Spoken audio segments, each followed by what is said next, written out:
Pan-African Ethanol Stoves and Fuel Alliance.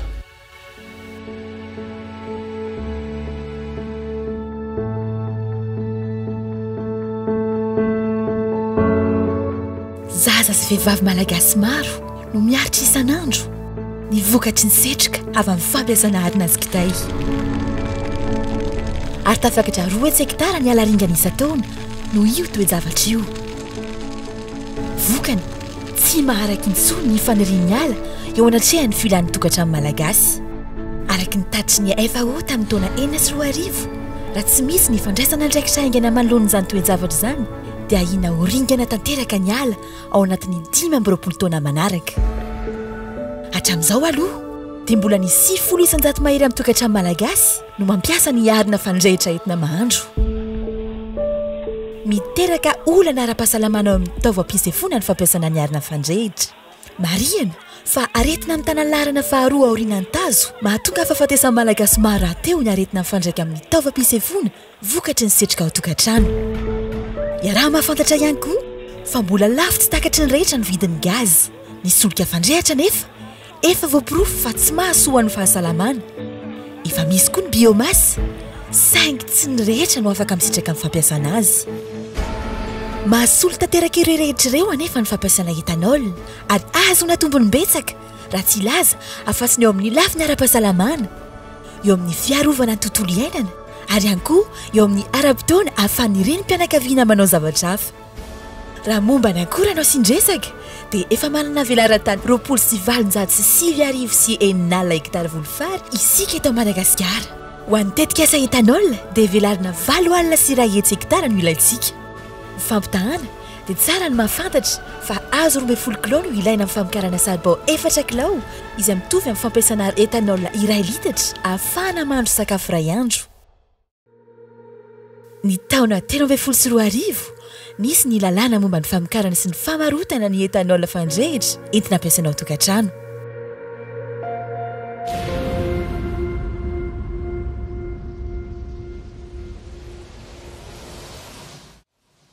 Tsy resaka eto Madagasikara na eto Afrika fotsiny ity fampiasana ny angovoazavozina etanol ity fa efa maneran-tany mihitsy. Porofon'izany misy hatrany ny fivoriana tampiny fanao isaky ny 5 taona New York, États-Unis. Ny taona 2012 no nisy ny fiona tampiny farany tao New York. Tanjona napetraka nandritra fionan'io ny amokarana fatana madio mampiasa angovoazavozina misy 10 tapitrisa ary anisan'izany ny etanol. Ny taona 2012 teo efa fatana 450 tapitrisa isa no nampiasaina ka i Inde sy Chine amin'ny ankapobeny no tena resy lahatra tamin'izany. Misy isa-taona ny fiona nanaovana ny tombana ezaka efa vita sy ny tanjona mbola hotratrarina. Ny oktobra 2012 teo ary dia tany New Delhi, Inde no natao ifionan'io. Ny fanaiky ny rehetra tamin'izany fa tanjona hotratrarina ho an'ny Afrika hiamokatra ny fatana mandeha amin'ny etanol misy 50 tapitrisa ao anatin'ny 12 taona. 3 tapitrisa eo no anjarantsika malagasy ao anatin'io feim-potoana io. Ho fanatanteran'izany fanahy amin'izany dia nanolo-kevitra hametrahana vovonana afrikana i Madagasikara tamin'ny alalan'ny fikambanana FITI. Tanjon'io vovonan'io ny hanamorana ny fanatanterahana ny vina napetraka ao any Afrika iray manontolo.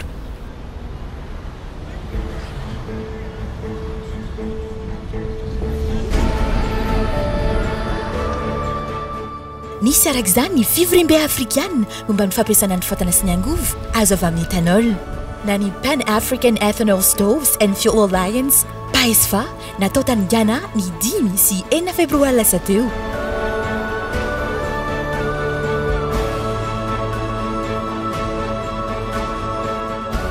Firenena 12 no nandray anjara tamin'ny fotoana natao Ghana io, izay nahitana ireto firenena manaraka reto. Ny firenena mampiasa ny fiteny frantsay nahitana ny Mali, Côte d'Ivoire, Sénégal, Burkina Faso ary Madagasikara. Ny firenena amin'ny teny anglisy indray nahitana ny Ghana, Éthiopie, Rwanda, Tanzanie, Kenya, Nigeria ary ny firenena mampiasa fiteny hafa toa ny Mozambique. Distinguished guests, ladies and gentlemen, we are particularly pleased to be here today in Accra on the occasion of the opening ceremony of this forum dedicated to clean cooking and emergence case of ethanol. To that end, I wish to express our sincere thanks to the government of Ghana to host this forum and welcoming all participants. As you may know, the origin of this initiative was the Global Alliance Forum held in India from October 24th to 26th, 2017. On this occasion, 50 associations, which I have the honor to chair, participated fully to all sessions and discussions on the challenges, the prospects, and the importance of clean cooking stools and energies. Agenda in the social, economic, and environmental development of the country. By extension, the indoor pollution issue has become a global worldwide concern. We have had the opportunity in New Delhi to listen to Her Excellency Hajia Samira Bawumia's intervention on the importance of this film for Africa and her dedication to promote women and African youth entrepreneurship in the value chain. Indeed, the idea of creating a continental platform was born and has been shared with dozen countries which kindly joined the group. Samy miarany aiky ireo solotenan'ny firenena 12 ireo fa mila miaraka mandray antanana sy miaraka manatateraka ny tanjona hotratrarina eto Afrika amin'ny fampiasana ny etanol mba hisorohana ny fandringanana ny ala sy fiarovana ny fahasalaman'ny reny sy ny zaza ao an-tokantrano. Naneho faharindresendahatra ireo solotenan'ny firenena 12 ireo fa tsy tratra ny tanjona raha tsy miara-metana ny rehetra. Mila mandray antanana sy mijoro ihany koa anefa ny firenena tsirairay avy. Izany no antoka entina hampandrosoana ny Afrika ary tsy azo hotovirana intsony ny fidirana amin'ny fampiasana ny angovo madio. Je suis très heureux ce matin d'être là en face du coordinateur national pour voir qu'est-ce que je peux trouver pour mon pays parce qu'aujourd'hui moi j'ai suffisamment d'éthanol et j'en sais quoi faire avec. J'ai au moins en 2017 produit 15 millions de litres et je n'utilise même pas 5% de ces 15 millions de litres au niveau local. C'est des exportations vers des brasseries ou des usines de pharmacie. Sinon, jusqu'ici, les 90% de nos cuissons se font au bois de feu et au charbon de bois.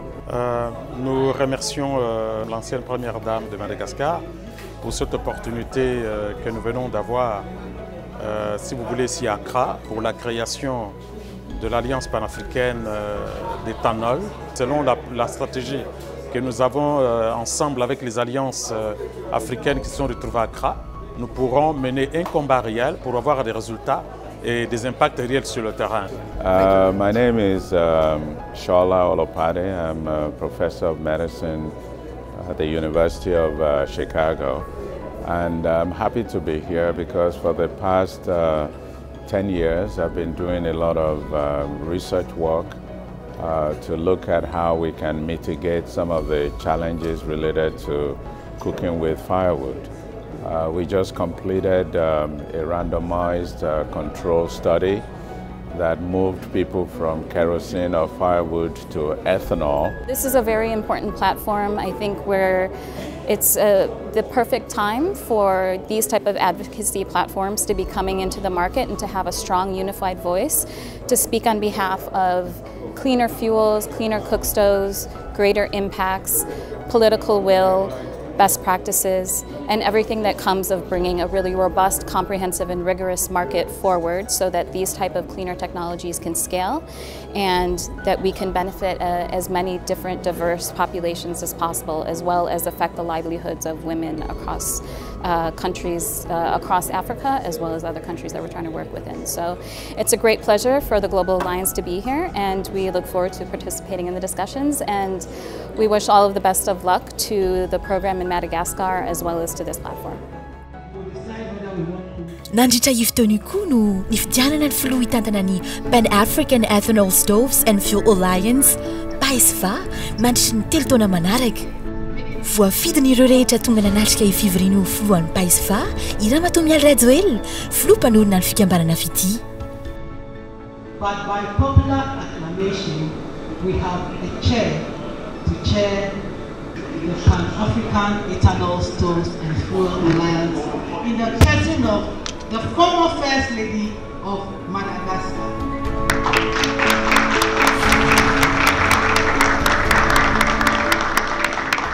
Antony nandrisika azy antsoroka izao adidy lehibe izao ny fahitana ny voka-dratsy efa nitany saina teo aloha teo izay mitarika hatramin'ny fahafatesan'ny zaza sy ny vehivavy. Ny fiarovana ny zaza amam-behivavy sy ireo marefra teo no nahafantaran'ny maro ny fikambanana fity izay tariny.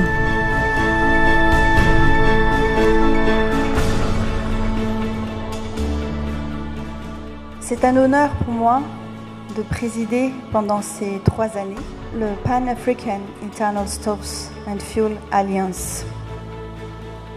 Je demande donc à chaque pays ici présent de bien vouloir se référer aux prévisions établies sur le potentiel de marché global de l'éthanol combustible. Comme vous le savez, la pollution intérieure des ménages tue autant que les guerres, les épidémies et les maladies diverses. Selon les données de l'Organisation mondiale de la santé, rien que dans mon pays, à Madagascar par exemple, la pollution intérieure des ménages affecte la santé de nos familles, l'avenir de notre génération, la déforestation massive à raison de 4 millions d'hectares par an, l'économie et le revenu des ménages. J'espère qu'à travers ce programme, nous allons pouvoir enfin atténuer la souffrance de millions de familles au niveau du continent africain, en substituant les réchauds traditionnels, utilisant le charbon et le bois de feu, par des sources alternatives comme l'éthanol combustible. Je lance donc un appel solennel à tous les représentants des pays ici présents et aux autres qui nous entendent de nous rejoindre dans le cadre de cette Pan-African Ethanol Stoves and Fuel Alliance, qui a pour ambition de favoriser l'entrepreneuriat féminin, les jeunes et l'insertion des groupes minoritaires dans une approche inclusive.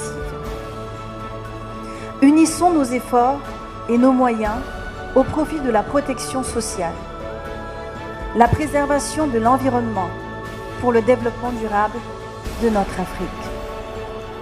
Osons exprimer que nous avons une seule vision et parlons d'une seule voix pour l'avenir de notre Afrique. Je vous remercie de votre attention. Taorin'izay naseho nandritry fihaonana tangana io ihany koa ny sary famantarana ity fivolana afrikanina ity. Ho an'i Madagasikara manokana, eto no hanomboana ny tetikasa amin'ny alalan'ny fananganana uzine mpanodina ny fary ho lasa angovo maitso etanol entina ampiasaina amin'ny fandrahoana sakafo. Ankoatra ny famoronana asa teraka izany, dia ahafahan'ny tantsaha mahazo tombony mivantana amin'ny volony vokariny ihany koa ny tetikasa toy izao. Azo asa noho izany ny vehivavy sy ny renim-pianakaviana. Tsy hijanona ho an'ny malagasy irery anefa ny tombontsoa amin'ny fananganana ity fivonana afrikanina ity, fa ho an'ny fampiroboroboana ny toe-karena sy ny vehivavy manerana ny Afrika ihany koa. One voice, one vision, one economy, one Africa. Africa for the Africans. Na hoe, feo iray, fijery iray, toe-karena iray, Afrika iray, mba ho Afrika ho an'ny Afrikanina. Izay raha teo no teny filamatra mamaritra ity fivonana paesfa ity.